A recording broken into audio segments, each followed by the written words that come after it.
Okay. Magka-clock tayo. Sample tong sensor.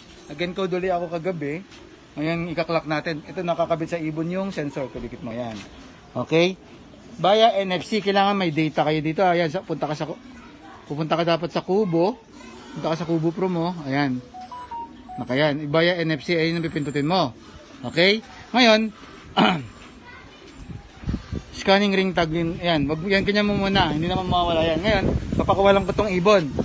Testing natin, i-crack siya ha. Titignan natin. Tapos kitchen para pumasok agad yung ibon. Okay, tignan mo ha. Papakawalan ko to. Ito yung, nandito yung sensor. Mama?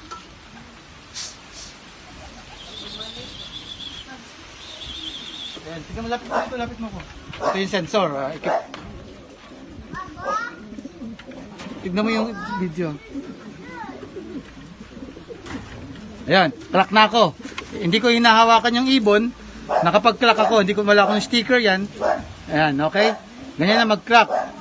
Mayroon ng speed, tsaka sensor chip number yan, okay? Okay, salamat.